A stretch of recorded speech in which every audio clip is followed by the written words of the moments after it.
For thousands of years, we humans have made a living from what we cultivate on our fields and what we harvest on our fruit and vegetable plantations. However, intensive agricultural use has negative consequences for the climate. Over-fertilization of the soil, greenhouse emissions, reduced biodiversity. How can we advance regenerative farming? That's what we're looking at today on Eco India. Hello and welcome. I'm Sanuta Raghu. We start in the district of Jalgaon, a region in the state of Maharashtra with increasingly erratic rainfall and poor soil quality. Years of intensive farming and poor irrigation methods have also led to a steady degradation of soil, which has impacted the livelihoods of local farmers. This prompted one environmentalist to try out other regenerative farming methods adapted to the specific needs of the region.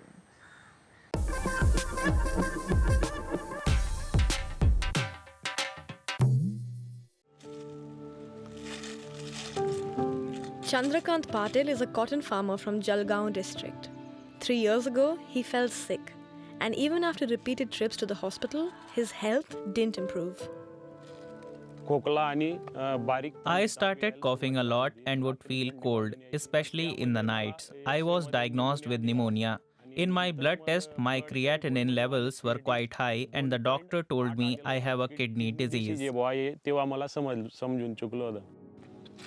Patil is one among many young farmers in this part of the country who developed kidney problems with no prior medical history.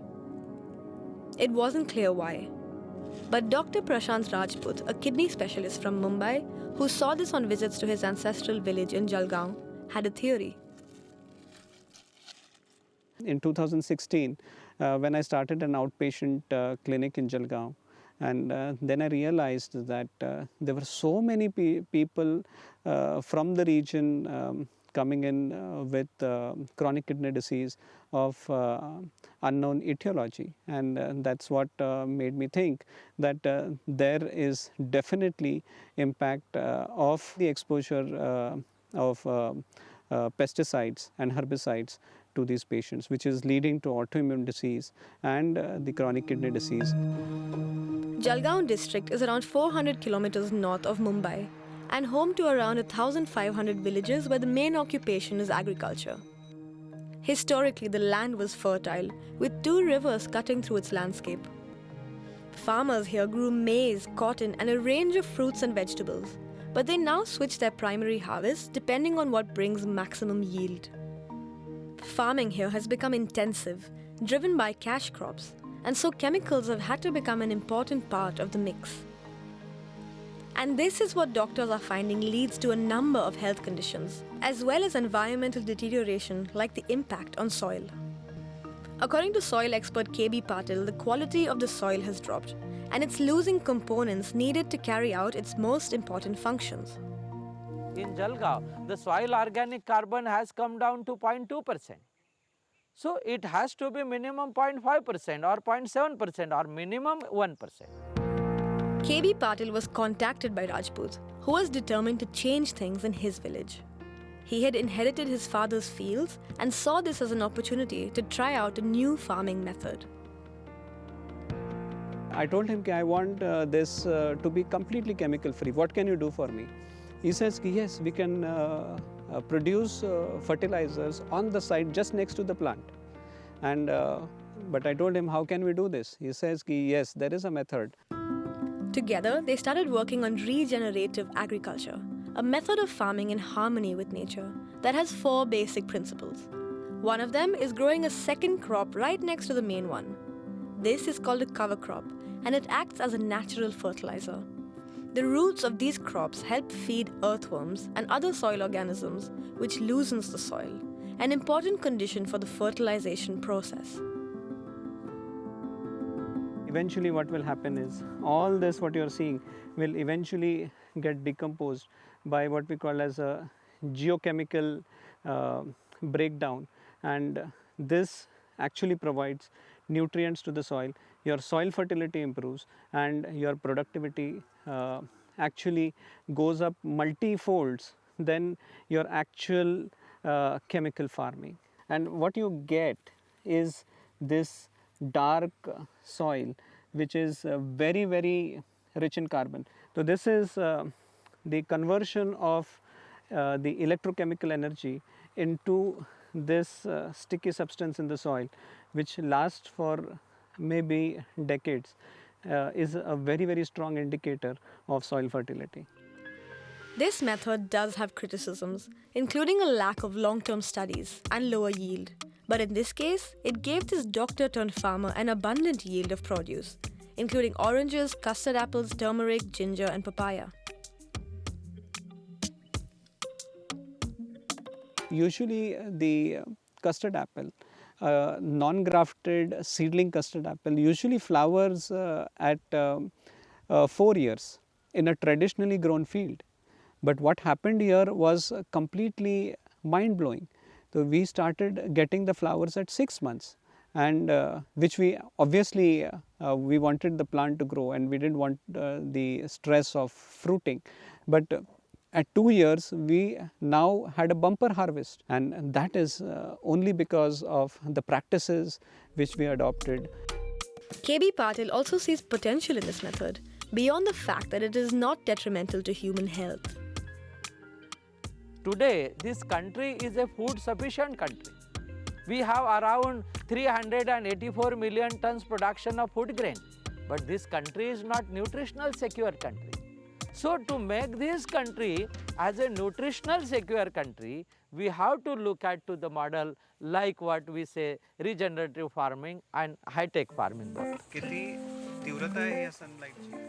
Rajput is now taking his learning beyond his farm and talking to other farmers in Jalgaon about the advantages of regenerative techniques. One of the first people he was able to convince was Chandrakant Patil, whose health has since improved. If we don't want to fall sick, it is important for us to move towards natural farming, even if the produce is not as much. We are responsible for feeding the future generation, and it's important we grow chemical-free food. When we use these pesticides, the vitamins and nutrients are destroyed in the plants. It is our job to keep the new generation healthy, and that's why we have to move towards natural farming.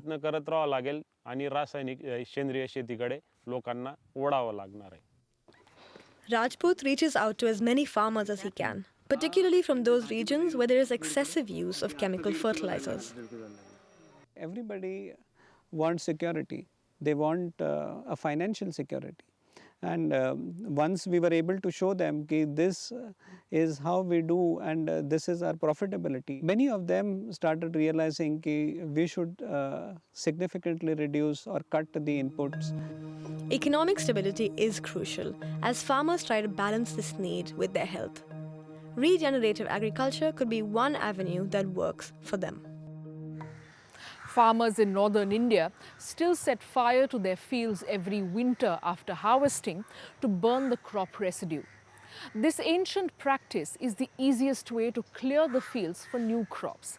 However, it leads to massive air pollution and it's a waste of resources. We visited an entrepreneur who's found a way to reuse crop residue by processing it into sustainable products.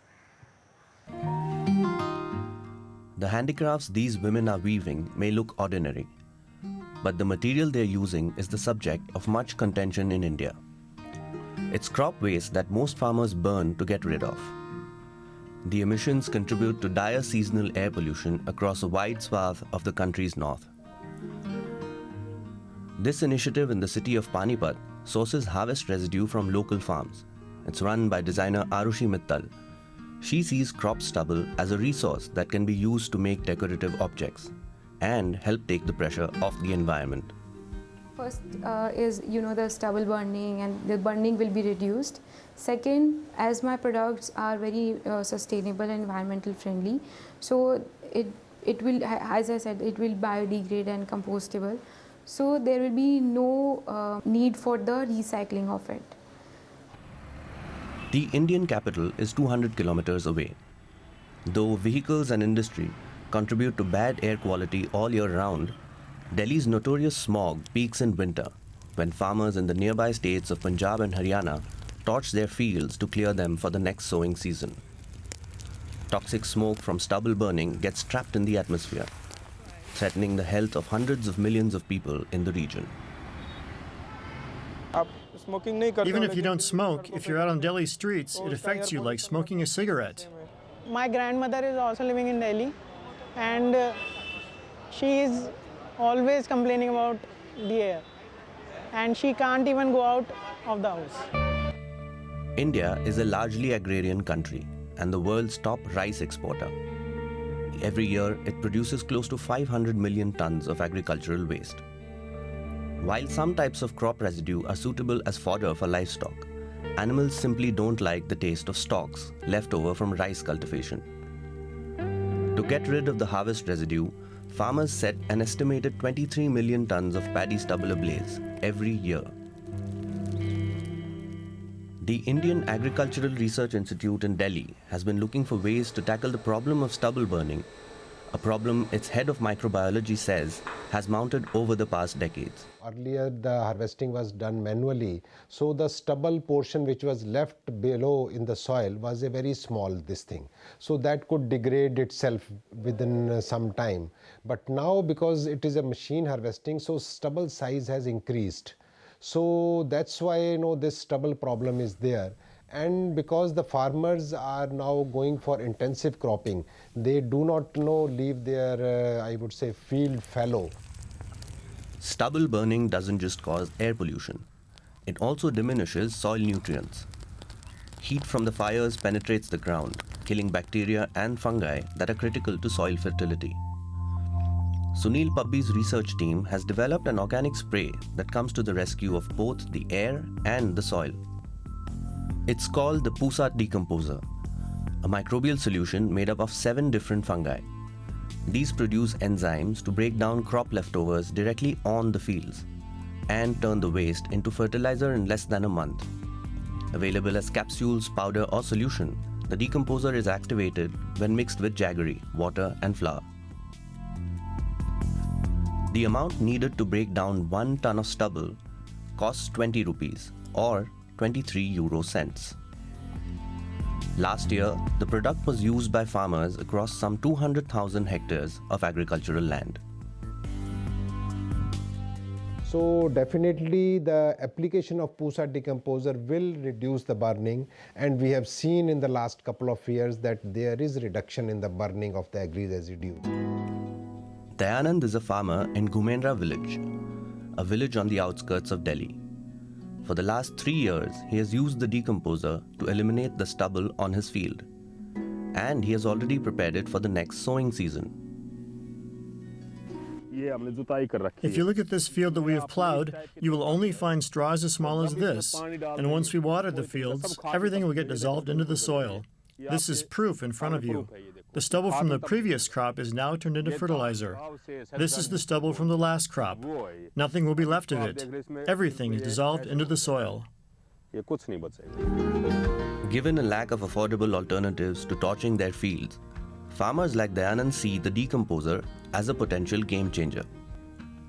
The Delhi government is distributing the product free of charge for use on 5,000 acres around the capital.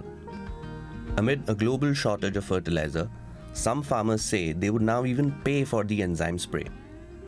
A promising development in India's bid to beat stubble burning and the stifling pollution it causes. In farming, everything starts with a seed. These days, the market for seeds is globalized to such an extent that just a handful of large suppliers determine which seeds are used all over the world. This has some negative effects on the environment due to the use of chemicals and also results in a reduced variety of crops. They give life to plants. Seeds. They grow into the staple crops that make up much of our diet. And they also mean a lot of cash for some. The agricultural companies that sell seeds. And not just seeds, but also the chemicals to treat them. And they make our plates look more and more similar. To protect food security, governments are building seed vaults. Billionaires are investing millions. And traditional farmers are trying to preserve the varieties they inherited from their ancestors. So, how did big agriculture take control of our seeds? And can we ever get them back? For thousands of years, farmers freely bred, preserved, and shared seeds. But then, agriculture radically changed. In the 20th century, farmers got new machines, chemicals, and lab-made seeds. And big companies stepped in. These major players dominate the market today. One of them had a special role in shaping modern agriculture, especially in the US. Now owned by German multinational Bayer, Monsanto was one of the giants of the business. They turned seeds into property and farmers into submissive customers. To understand how they did it, it's important to know the history. During the Vietnam War, Monsanto was one of the largest suppliers of the notorious Agent Orange for the US military. 50 million liters of this deadly herbicide were sprayed to kill trees and tropical foliage that provided cover for the Viet Cong fighters. Not only do these areas remain contaminated, millions have been poisoned by the chemical. Next, Monsanto turned their attention to peacetime weed killing, developing the blockbuster herbicide Roundup. It hit shelves in the 1970s and became the company's key profit driver. Roundup kills the root, kills the weed. Roundup kills thanks to its main component, glyphosate, but it ended up killing so well that it also killed farmers' crops, so they could only spray it before planting seeds or after the harvest. But what if there were seeds that could tolerate Roundup? That's how Monsanto stepped into the seed business. In 1996, they rolled up Roundup Ready. These were seeds that were genetically modified to be immune to glyphosate. Who wouldn't buy into that? It was like magic if you talk to farmers at that moment. Bart O. Elmore is an environmental historian at The Ohio State University. He spent a decade working on this book about Monsanto. Weeds almost immediately began developing resistance to Roundup. And you kind of have this cycle in this genetically engineered seed system now of overusing a chemical, which, by the way, is very profitable for the company that's selling it. And Monsanto did something else that changed agriculture forever. They patented the technology behind these seeds. This meant they could dictate the way farmers use them. Monsanto created a system that they controlled. By 2008, Monsanto had bought 50 international seed firms. The market power of Monsanto and similar companies was growing more and more. Today, 90% of corn, upland cotton, and soybeans in the US are produced with patented seeds. Monsanto, or today Bayer, is the biggest supplier. The big promise behind genetically engineered crops, like those from Monsanto, are higher yields for farmers. But in 2016, the National Academy of Sciences published a 600-page dossier on the effects of GE crops in the US. Scientists found little evidence that such crops actually lead to higher yields. What has been going up is the use of Monsanto's poster child glyphosate. It's the most used herbicide globally. These two maps of the US show the amount of Roundup being sprayed onto fields. The darker the colors, the more is being used. Meanwhile, what's been going down is the variety of foods on our plates. There are over 50,000 edible plants in the world, but we mostly rely on just 15. Corn, wheat, and rice are the major hits. The modern agricultural system created this standardization of food.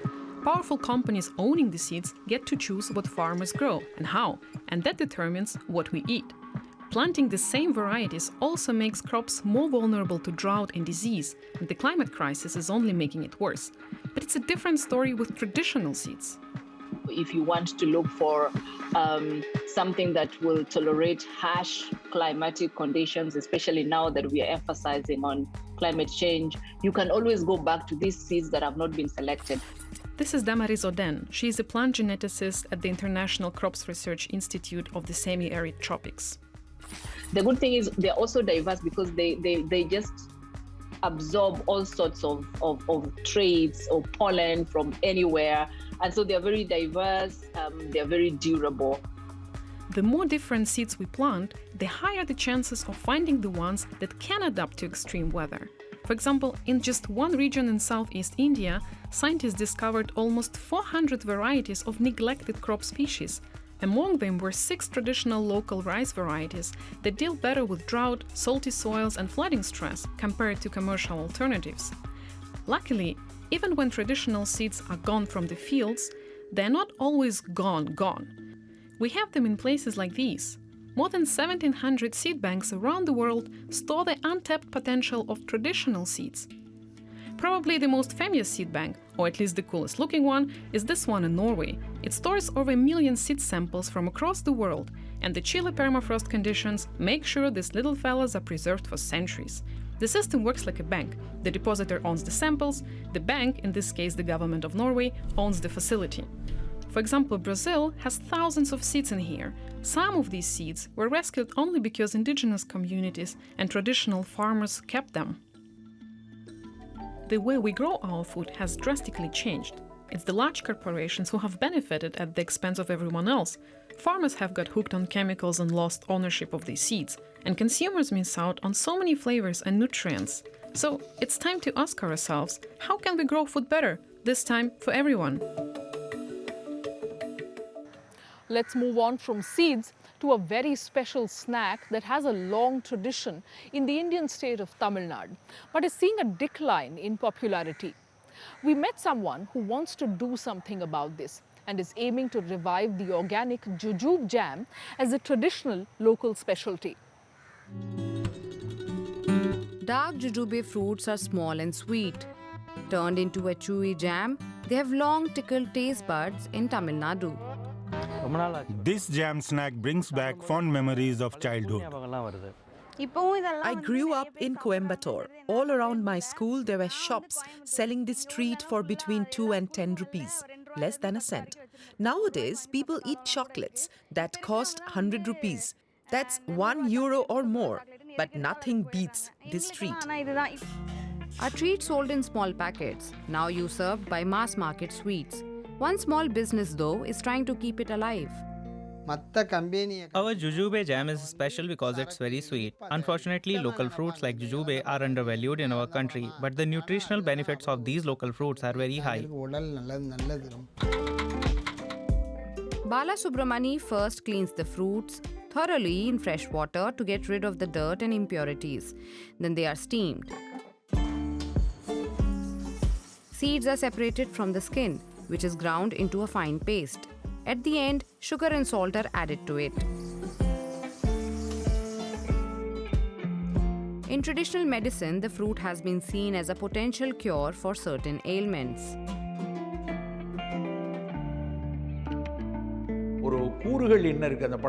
Every fruit like the gooseberry and the apple comes with its own nutritional benefits. Similarly, the jujube has its own set of advantages such as vitamin C and a healthy amino acid profile.